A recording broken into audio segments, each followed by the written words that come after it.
Assalamualaikum warahmatullahi wabarakatuh dan salam sejahtera murid tingkatan 2 SMK Bandar Bukit Kayu Hitam. Okey, insya-Allah hari ini kita akan teruskan sesi PDPR kita, iaitu masih lagi bab 9. Di mana kita hari ini akan fokus kepada laju purata. Okey, untuk laju purata ni akan berujuk di muka surat 173 dalam buku teks. Okey, jadi kita akan tengok apakah yang dinamakan laju purata. Okey, untuk laju purata ni kita nak fokus kita iaitu melaksanakan pengiraan yang melibatkan laju dan laju purata termasuk penukaran unit. Kita akan fokus benda ni lah. InsyaAllah kita akan cuba habiskan ketiga-tiga benda ni. Kita nak dapatkan laju purata dan juga kita nak tengok penukaran laju dan cara pengiraan dia. Okey, fokus kita itu adalah topik ni. Kita akan gunakan formula ni lah yang ada dalam buku teks, iaitu laju purata sama dengan jumlah jarak bagi dengan jumlah masa. Okey, dan kamu jangan lupa lah benda yang ni, asas ni sebagai yang sama kita buat juga macam baru ni lah. Untuk dapatkan laju, jumlah jarak bagi dengan masa. Tapi kalau untuk dapatkan masa, kita kena jumlah jarak bagi dengan laju. Okey, dan sama dan sebaliknya lah. Kalau untuk dapat jumlah jarak, laju darab dengan masa. Itu dia punya konsep asas lah dalam konsep untuk kita kira laju dan juga untuk topik ni lah. Okey, kita tengok muka surat 173 tu, contoh nombor 5. Dia bagi situ, okey, dia bagi rumah Amir, itu pukul 9 pagi ni dia bergerak. Okey, dia nak pergi mana? Dia berbasikal dari rumahnya dari bandar A. Bandar A, pukul 9 pagi ke bandar A . Jadi dalam perjalanan, dia singgah pula di restoran pizza dan untuk berehat dan makan sebelum menyambung perjalanan semula ke bandar A. Dia sampai di bandar A pada jam 12.15 tengah hari. Okey, sebenarnya hitungkan purata laju purata dalam kilometer per jam perjalanan itu. Okey, macam mana pengiraan dia, kita tengok contoh tu. Okey, dia buat macam ni .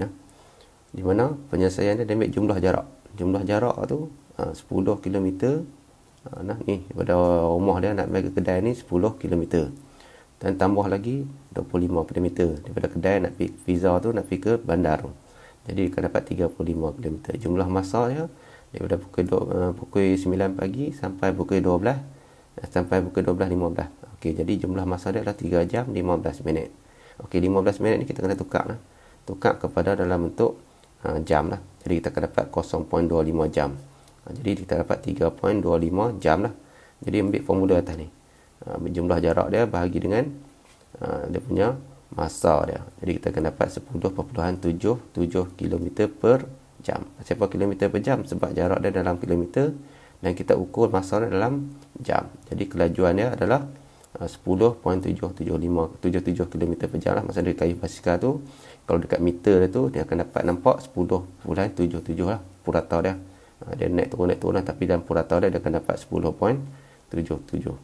Okey, kita teruskan dengan soalan contoh nombor 6. Okey, sebuah bas bertolak daripada Puchong pada jam 8.25 dan tiba di Perai pada jam 13.45. 13.45 ni pukul 1.45 petang lah. Ni dalam sistem 24 jam. Ni pun sistem 24 jam. Mula dengan kosong depan ni maksud sistem 24 jam. Okey, jika jumlah jarak yang dilalui ialah 354 km, hitung laju purata bas itu dalam kilometer per jam. Okey, di sini dah bagi dah kilometer dan jam. Kita kena tukar ni dalam bentuk jam lah, bukan minit.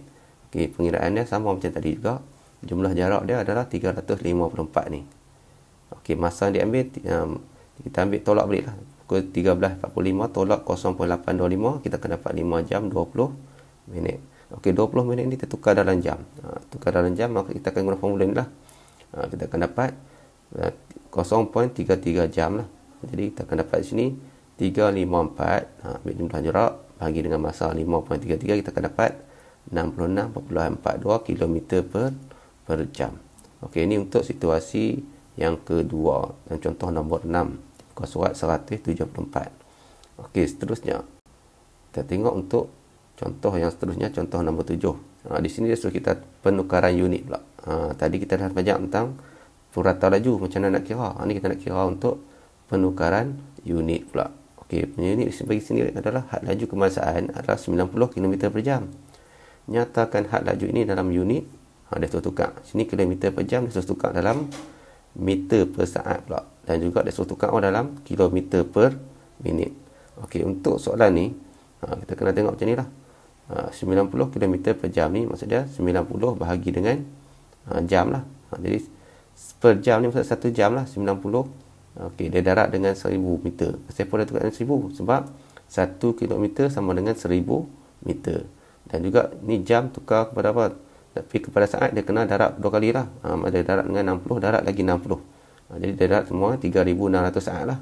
Okey, jadi kita akan dapat 90,000 bahagi dengan 3600 saat. Kita akan dapat 25 meter per saat. Okey, maksud dia dia punya pertukaran unit dalam bentuk 90 km per jam ni, kita boleh nilai dia sama dengan 25 meter per saat. Setiap 25 meter per saat ni nilai dia sama dengan 90 km per jam. Sama juga dengan soalan yang kedua, dia nak dalam kilometer per minit. Dia tukar hanya jam ni saja dalam bentuk minit. Jadi 1 darat dengan 60, dia dapat 90 bagi 60, dia dapat 1.5 km per minit. Okey, dalam saat setiap 25 meter dia akan bergerak selama 1 saat.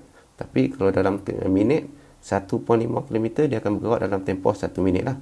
Tapi dalam tempoh 1 jam dia akan bergerak sejauh apa? 90 km. Benda ni benda yang sama, cuma dalam nilai unit yang berbeza. Okey, seterusnya kita tengok untuk contoh nombor 8. Tukarkan 120 meter per saat kepada kilometer per minit. Tadi yang besar pada kecil, ni kecil pada besar pula. Okey, konsep dia sama juga. Kita cuma bahagikan balik. Tadi darat kan? Kita bahagi balik lah. Meter ni nak tukar pada kilometer, kena bahagi dengan 1000. Yang ni kena bahagi dengan 60. Maka kita akan dapat 0.12 km bahagi dengan 0.017 meter minit lah.